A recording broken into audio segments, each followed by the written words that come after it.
네, 오프닝 벨과 함께하고 계십니다. 이어서 김기성 앵커가 꼽은 핫 이슈죠. 이슈 1 함께 해보겠습니다. 첫 번째 이슈로는요. TSMC가 미국의 반도체 공장의 증설 계획을 더 늘린다는 보도가 있었다고 하네요.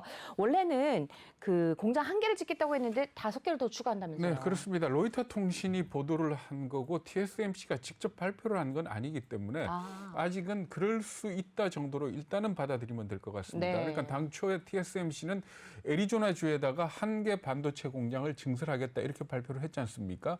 그런데 이걸 갖다가 하나가 아니고 6개 짓는 걸로 이렇게 보도가 되고 있습니다. 그러니까 네. 1개 더 증설하겠다라는 보도는 작년 5월에 있었습니다. 그러니까 트럼프 행정부 시절에 트럼프 정부의 압박에 의해서 TSMC가 애리조나주에 공장을 짓기로 했는데 바이든 정부 들어왔을 때 역시 마찬가지다. 그러니까 지금 증설 압박을 계속하고 있다. 네. 이렇게 보시면 될 것 같습니다. 그래서 작년 5월에 발표했을 때는 2024년부터 12인치 웨이파 기준으로 월 2만 장 정도 생산 계획을 발표를 했었는데 앞으로 추가적으로 5개 더 짓게 된다면은 생산 시기나 투자 규모나 뭐 이런 부분에 대해서는 아직은 밝혀진 게 없습니다. 그런데 네. 다만 좀 더 짓지 않겠느냐 하는 부분에 대해서는 아마 컨센서스가 있는 걸로 이렇게들 보고 있는 것 같습니다. 네. 뭐 지금 TSMC가 이제 그 공장을 증설하겠다는 계획을 발표하면서 이제 삼성의 고민도 좀 늘어나게 될 것 같은데요. 미국의 또 이러한 장기적 계획, 그러니까 국내 공급만뿐만 아니라 단기적으로는 차량용 반도체를 미국에 우선적으로 달라고 또 요구를 하고 있다면서요. 네, 그렇습니다. 앞에서 이민우 전문가가 잠깐 말씀을 하셨는데, 그러니까 미국의 기본적인 반도체 관련 계획이 장기적으로는 미국 안에다가 생산, 공급망을 확대를 하겠다. 그래가지고 반도체 공급에 차질이 없도록 하겠다라는 것이고, 그러면서 단기적으로는 지금 현재 부족한 반도체를 내놔라 하는 압력을 가한다 이렇게 보시면 됩니다. 그러니까 라이몬드 상무장관이 밝힌 내용입니다. 지난 4일날 밝혔던 내용인데 그 내용이 뭔가 하면은 Council of the America라는 산업단체에서 한 얘기입니다. 지금 정부는 그러니까 미국 정부는 대만과 TSMC가 미국 자동차 업체가 필요로 하는 반도체를 우선적으로 처리하도록 요구를 하고 있다. 그러면서 하루도 이를 요구하지 않은 날이 없다. 그러니까 매일 압박을 가하고 있다. 이 부분에 대해서 시인을 한 겁니다. 네. 그러니까 장기적으로는 공급망 확충, 단기적으로는 팔을 비틀어서라도 더 내놔라. 받겠다. 네. 다른 나라는 모르겠고 우선 미국 거부터 내놔라 하는 그런 입장이다. 이렇게 이해를 하시면 될 것 같습니다. 네. 자동차 산업이 그만큼 더 중요하다는 얘기가 되겠죠. 네, 그렇습니다. 미국을 놓고 본다면은 미국 그러면은 사실 제조업으로 근근하게 남아 있는 게 자동차 공업 그렇죠. 뭐 이 정도밖에 볼 수가 없을 겁니다. 네. 그래서 자동차 산업에 대해서 잠깐 말씀을 드리면은 뭐 잘 아시겠지만은 들어가는 부품만 해도 한 3만 개 정도가 되기 때문에 종합기계 산업이다 이렇게 얘기를 하지 않습니까? 그러니까 전방으로 따지면은 뭐 철이라든지 특수광이라든지 플라스틱이라든지 하는 것들이 들어가고 또 부품 소재 이런 부분에서 워낙 많은 것들이 들어가기 때문에 이 상당히 의미 있는 산업이다 이렇게 보시면 되고요. 그리고 또 후방으로 본다면은 AS뿐만이 아니고 자동차 금융 또 중고차 시장 이런 것들이 있지 않습니까? 그러니까 이 산업에서 차지하는 비중이 꽤 큰 걸로 이렇게 보시면 됩니다. 유럽 같은 경우에도 그래서 이 자동차 산업의 비중을 20%까지 GDP의 20%까지 높이겠다고 지금 현재 각 업체들을 지원을 하고 있는 그런 상황으로 보시면 됩니다. 그래서 미국 같은 경우도 이 자동차 산업을 어느 정도 중시 여기고 있는가 하면은 2008년 금융위기 때 사실 GM하고 크라이슬러가 망할 뻔했었거든요. 이때 오바마 정부가 800억 달러 구제금융을 지원을 합니다. 이때 그 반대가 만만치 않았고 굉장히 시끄러웠거든요. 그럼에도 불구하고 이 크라이슬러나 GM에다가 800억 달러의 구제금융을 지원했던 가장 큰 이유는 뭔가 하면 자동차 산업이 무너지면 그만큼 미국 경제의 한 축이 무너지는 거다. 이렇게 보고 있는 겁니다. 그런데 사실은 뭐 미국만이 아니고 우리도 마찬가지다. 이렇게 보시면 됩니다. 자동차 산업이 우리나라 GDP에서 차지하는 비중이 대략 한 12%고요.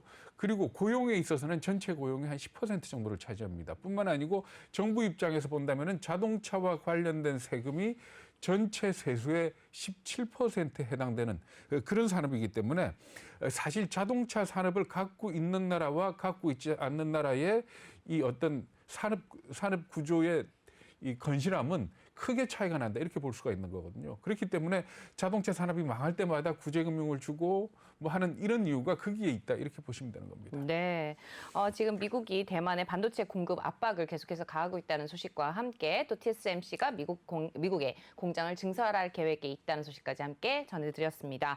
이어서 두 번째 이슈 확인해 보겠습니다. 워렌 버핏의 후계자가 결정이 됐다면서요? 예, 그렇습니다.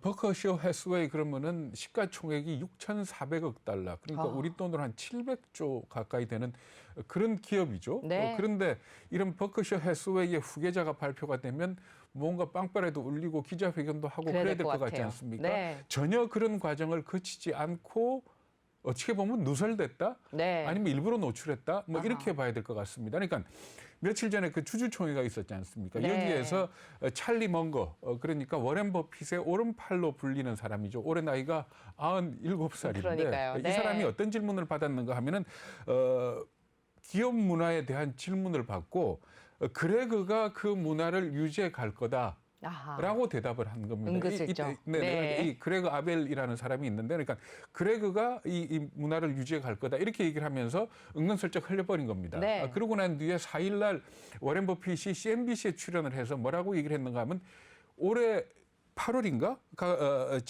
이 사람이 91가 되거든요. 네. 만으로 91가 되는데 내가 오늘 밤에 무슨 일이 일어날지 모른다. 그런데 나한테 만약에 무슨 일이 일어난다면은 내일 아침에 버커셔 해스웨이를 이끌 사람은 그레그 아벨이라는 데 대해서 모든 이사들이 동의를 했다. 아하. 이렇게 얘기를 한 겁니다. 그러니까 네. 어떻게 본다면은 전혀 발표 과정을 거치지 않고 무슨 얘기 풀듯이 해가지고 네. 후계자를 발표를 한 걸로 이렇게 보시면 됩니다. 네.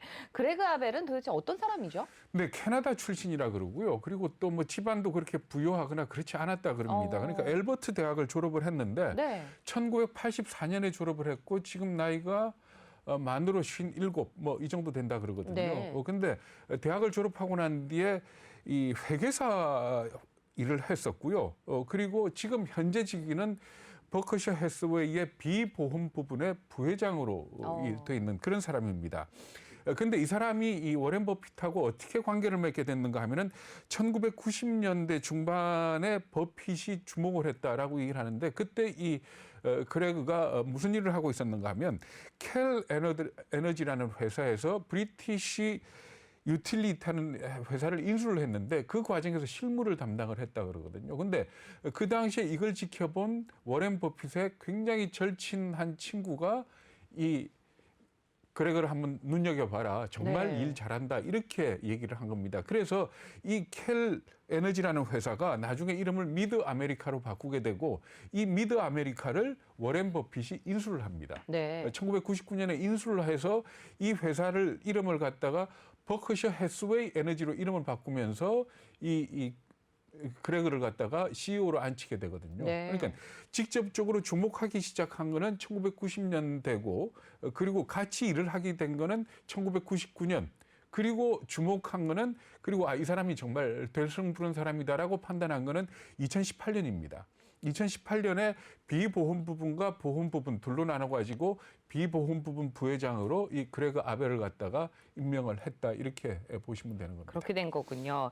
지금 뭐 워렌 버핏이 그레그 아벨에 대한 찬사를 뭐 아끼지 않았다면서요? 네, 아주 극찬을 했습니다. 물론 뭐 다른 사람 평가에 대해서 인색하지 않은 사람이지만 워렌 버핏 자체가 아벨이 찾아오면은 항상 시간을 낸다. 이렇게 얘기를 했고요. 네. 그리고 또 많은 아이디어를 가져오고 사고나 사업 접근이 정말로 혁신적이다. 이렇게 얘기를 했습니다. 월스트리트 저널은 이 그레그 아벨이라는 사람에 대해서 어떻게 평가를 했는가 하면은 빈틈없는 딜 메이커. 그러니까 거래에 있어서 해결사다. 이렇게 얘기를 한 겁니다.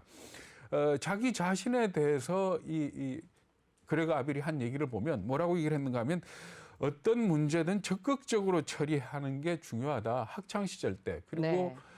운동 경기를 할 때, 사업을 할 때 많은 노력을 하고 준비를 잘 하면은 성공할 확률이 높다는 것을 배웠다.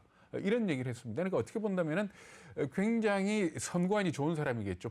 딜 메이커로서 어떻게 본다면 그렇게 잘한다라는 것 자체는 선관도 좋지만 그런 선관을 가지기 위해서 굉장히 노력을 많이 하는 사람이다. 이렇게 평가를 하면 될 것 같습니다.